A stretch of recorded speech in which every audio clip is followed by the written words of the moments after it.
Ensayo número 1. Futuro amenazador. En resumidas cuentas, hay dos modos de enjuiciar a los autores de ficción científica.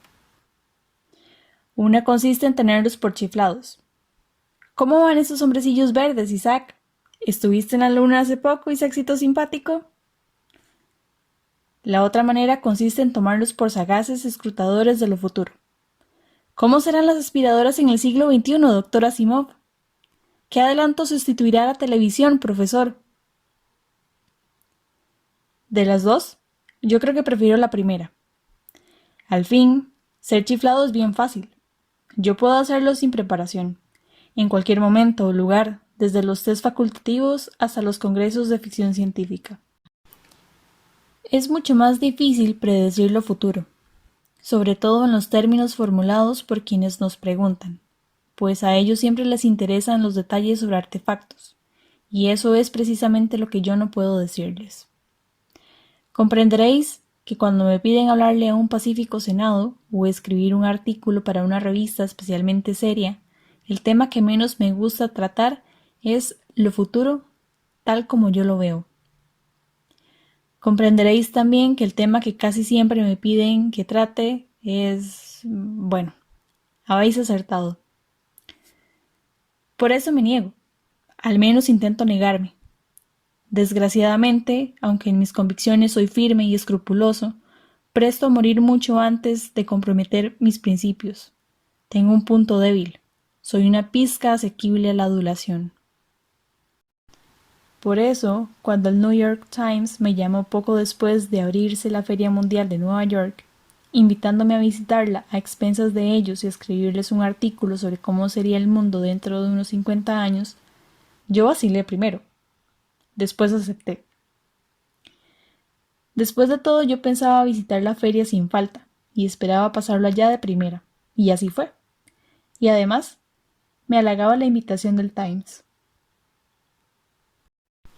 Pues bien, escribí el artículo y apareció el 16 de agosto de 1964 en Sunday Times Magazine Section. Por si acaso, queréis irrumpir como locos en la biblioteca para leerlo.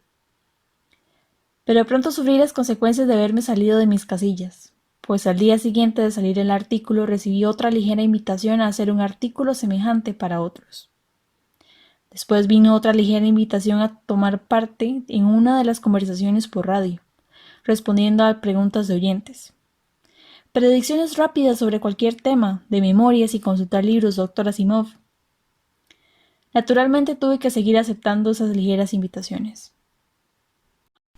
Todavía hoy, si no hago terribles esfuerzos por zafarme, me expongo a quedar clasificado mientras viva como infalible escrutador de lo futuro, perdiendo para siempre las apacibles delicias de la chifladura. Quizá pueda romper el encanto, aprovechando esta tribuna para exponer mi opinión sobre las posibilidades pronosticadoras de la novela científica. Así la gente, obteniendo una visión exacta de todo ello, dejará de pedirme que haga el ingrato papel de profeta.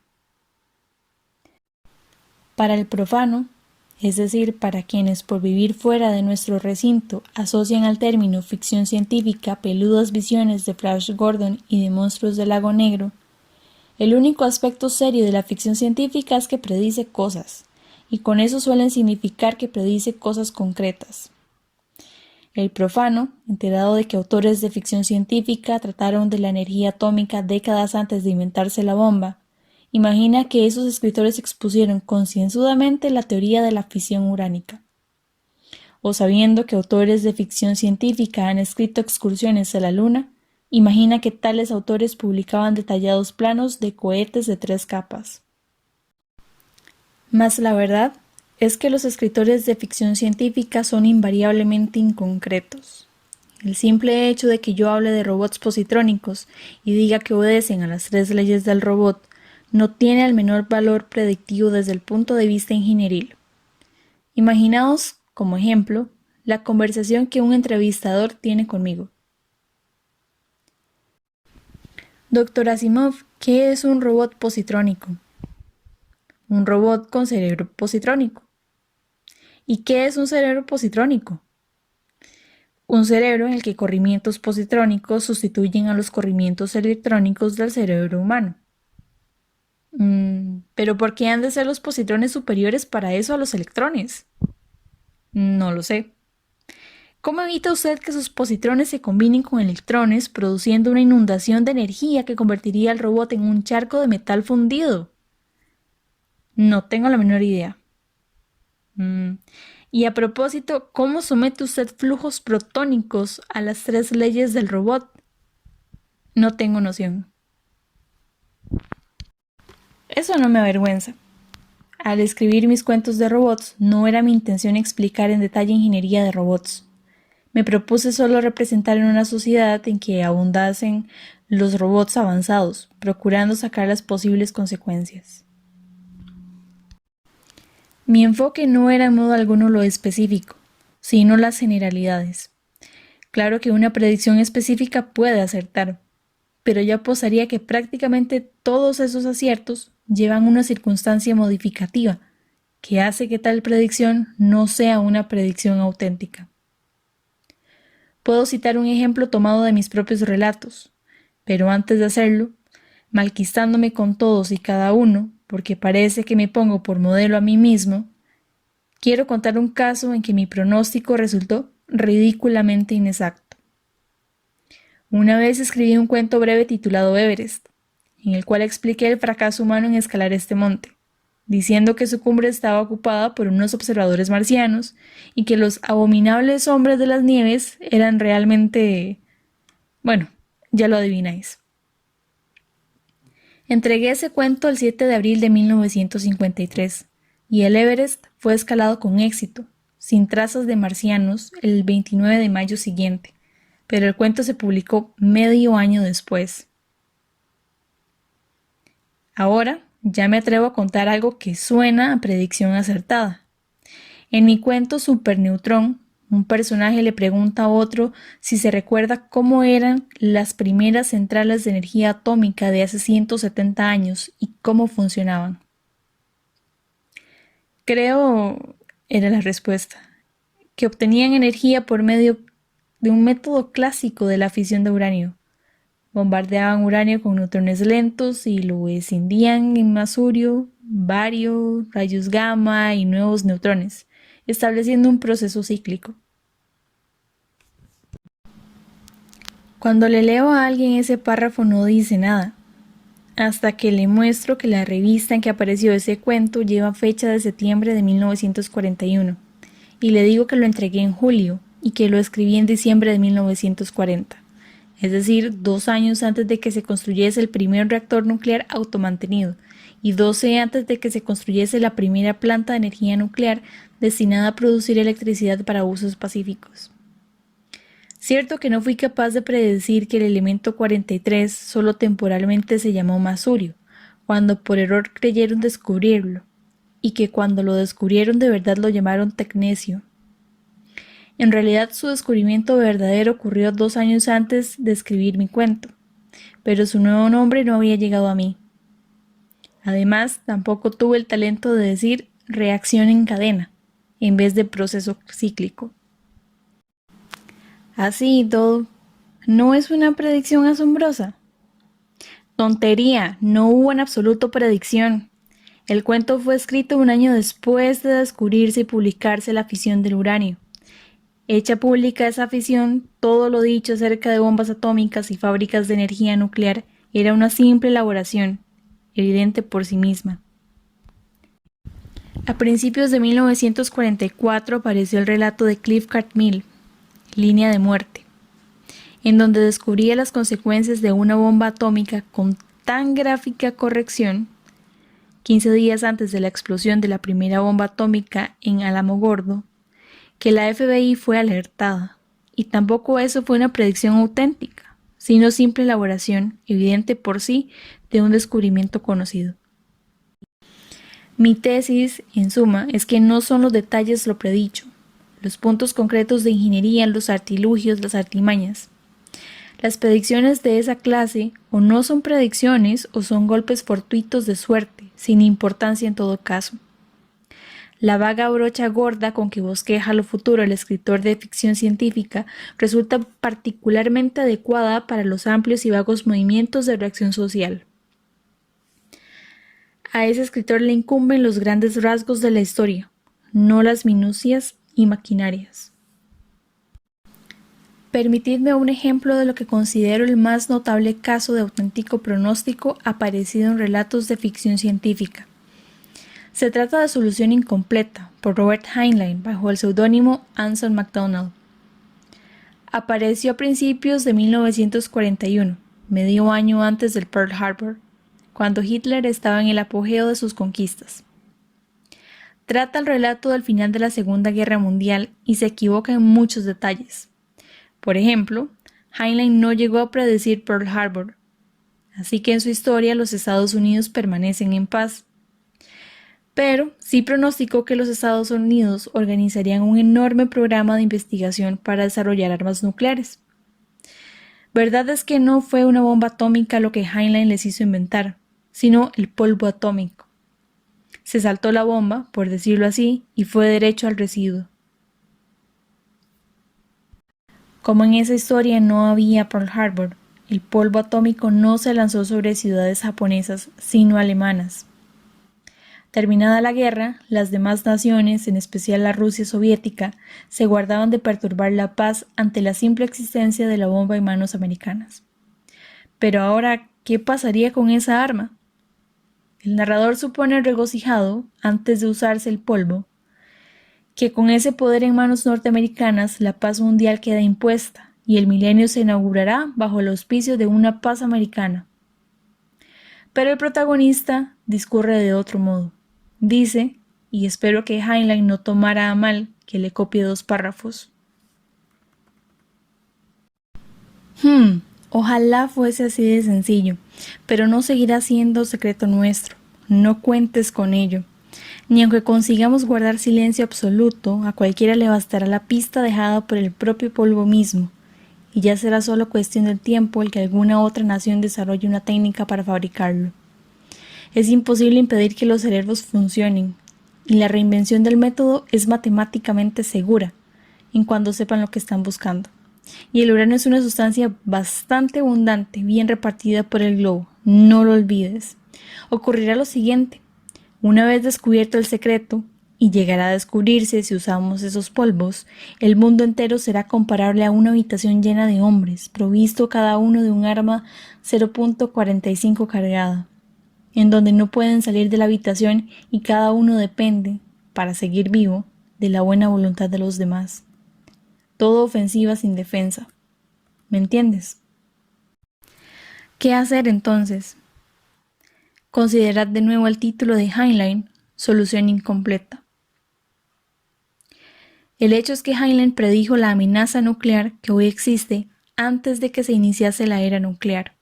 7 años largos después de haber hecho Heinlein su predicción, los dirigentes políticos norteamericanos seguían arrullando su sueño con la seguridad de que teníamos, en el secreto de la bomba, un monopolio que duraría generaciones, por aquello de que solo los yanquis sabían hacerlas.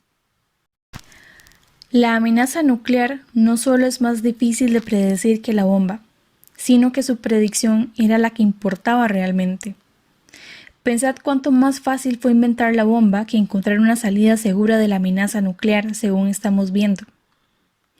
Meditemos qué útil les hubiese sido a los estadistas haber dedicado algún tiempo a pensar en las consecuencias de la bomba y no solo en fabricarla. La ficción científica cumple su misión más útil, al predecir no artificios, sino consecuencias sociales.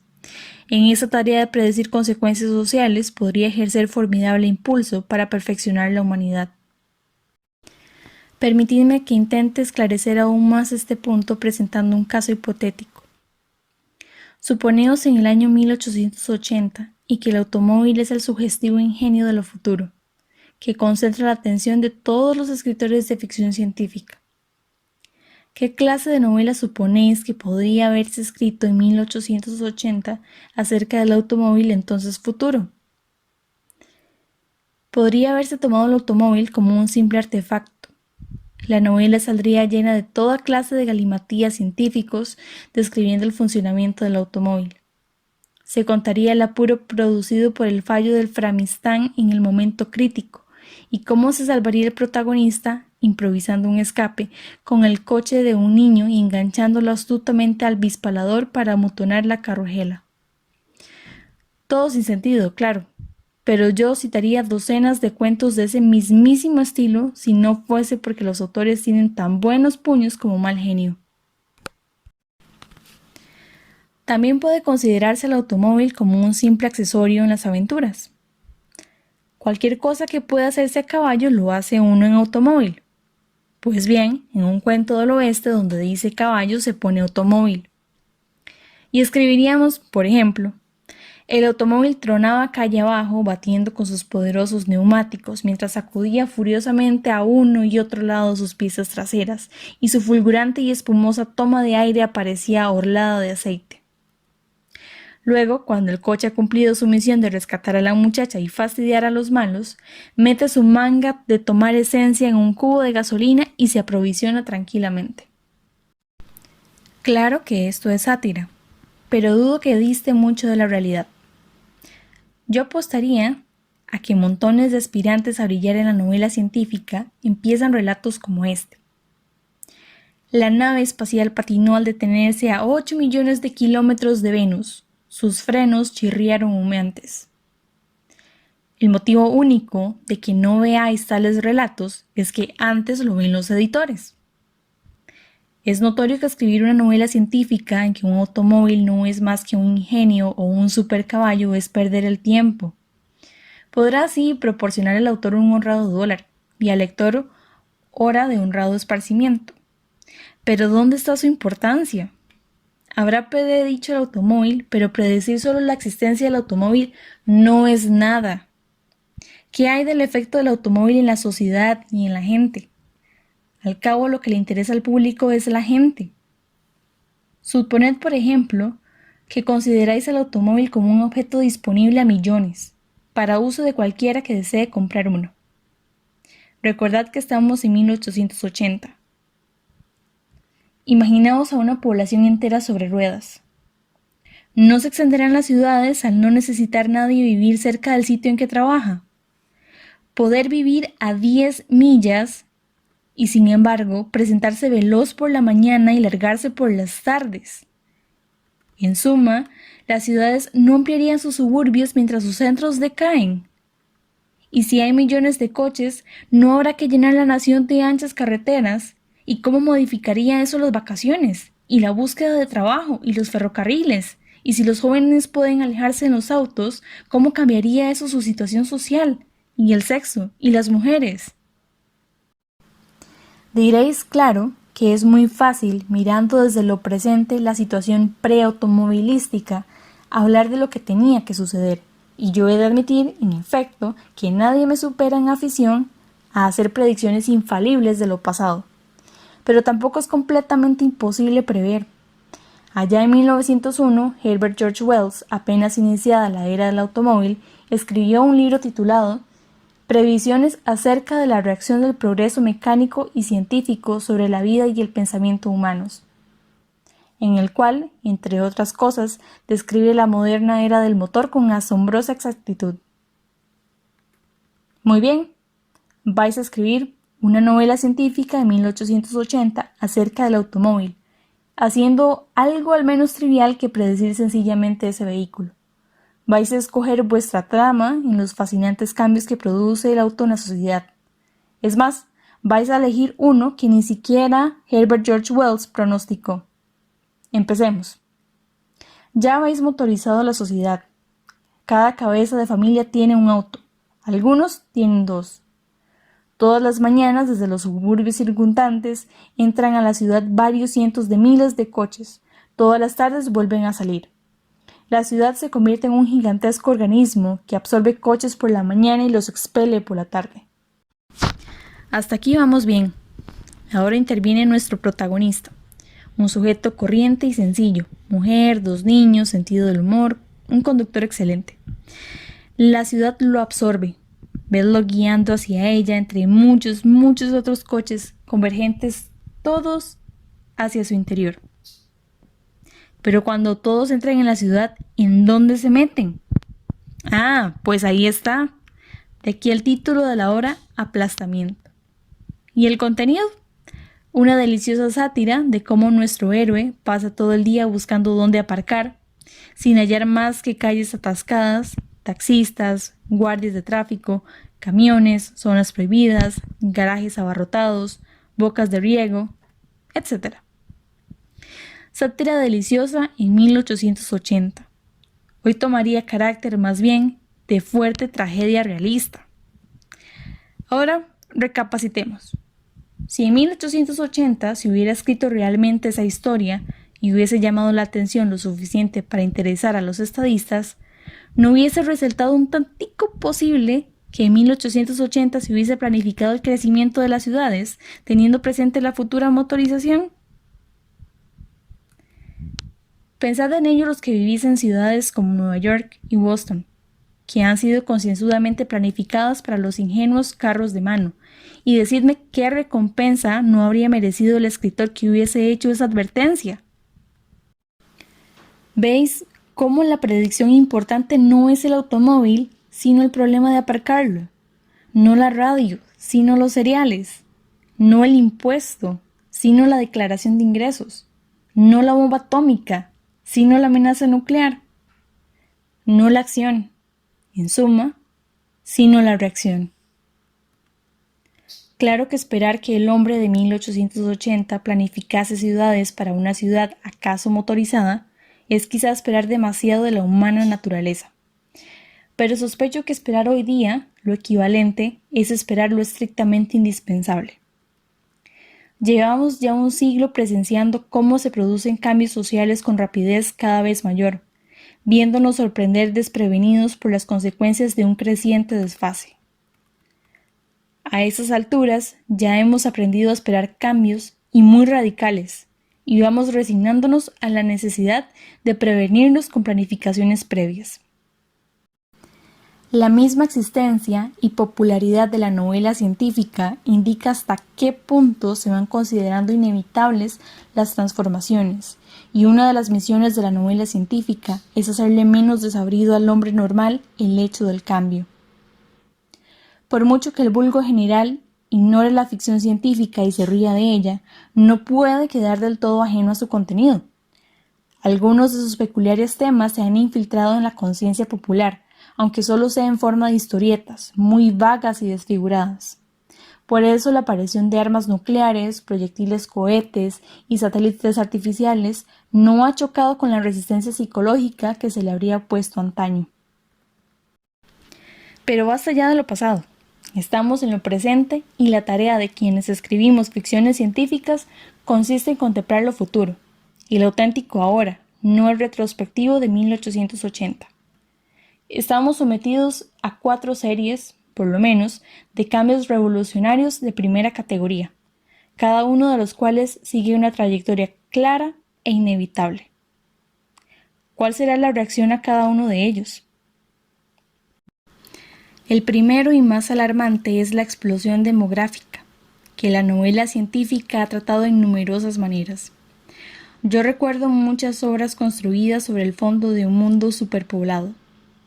Las cuevas de acero es un ejemplo entre mis propios libros, y otro es Planeta en salsa, de Frederik Pohl y Cyril Kornbluth. La fábula más violenta y efectista de esta clase, al menos para mí, es Los empadronadores, de Frederik Pohl, en que la población es mantenida al nivel deseado por el sencillo procedimiento de hacer un censo mundial cada 10 años y fusilar a uno de cada 13 alistados o de cada 15 o cada 9 según la proporción que se juzgue necesaria. Eso es antipredicción, si me permitís acuñar la palabra. Frederik Pohl no pensó evidentemente que eso iba a ocurrir. Sabíamos, y sabemos todos, que tal solución es inconcebible. Pero la antipredicción de algo imposible tiene también su utilidad. De puro escandalosa y desconcertante, puede obligar a detenerse y meditar, agentes demasiado propensos a resolver lo insoluble ignorándolo. Bien, no mataremos al azar el exceso de pobladores, pero ¿qué otra cosa podemos hacer? Otra transformación revolucionaria es la explosión del automatismo. Eso implica, es claro, el rápido advenimiento de un mundo equivalente a la situación familiar en la novela científica, en que todos los trabajos manuales y muchos de los mentales son hechos por robots.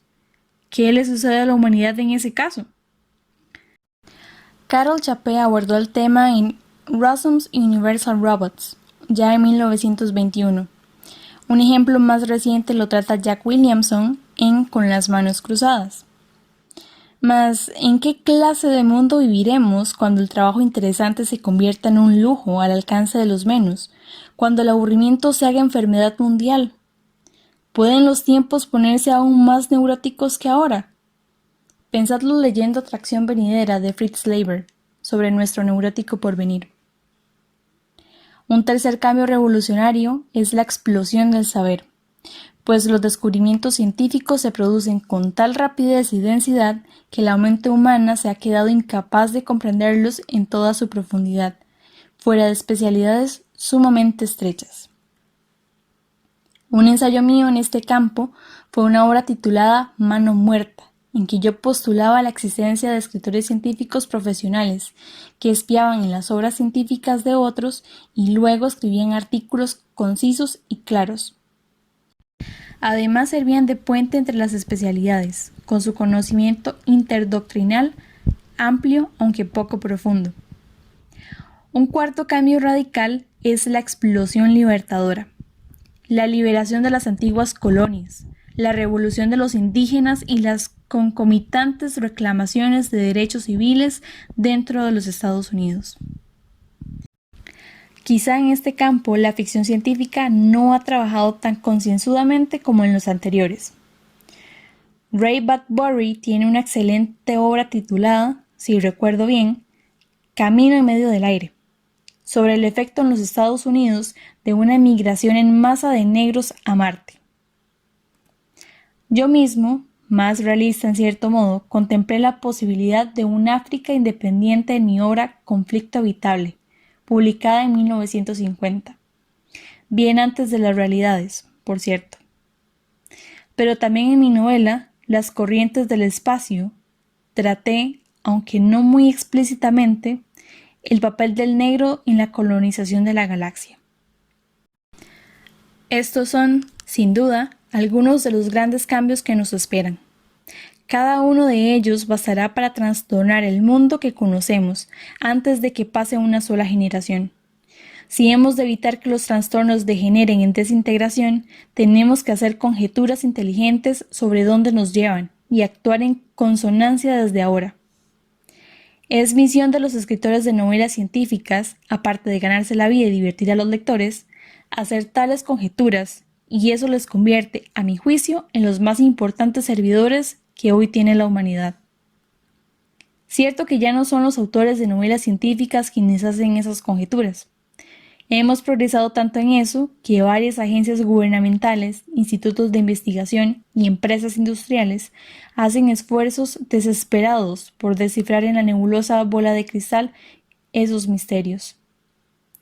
Pero es mi convicción personal que casi todos los funcionarios ministeriales o de empresa dedicados a eso fueron alguna vez lectores de novelas científicas.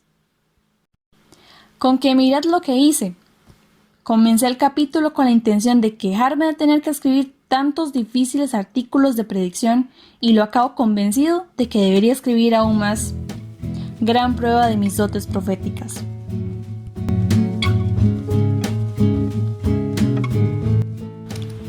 Acabas de escuchar de Isaac Asimov, El electrón es zurdo y otros ensayos científicos. Ensayo número 1, Futuro amenazador. Muchas gracias.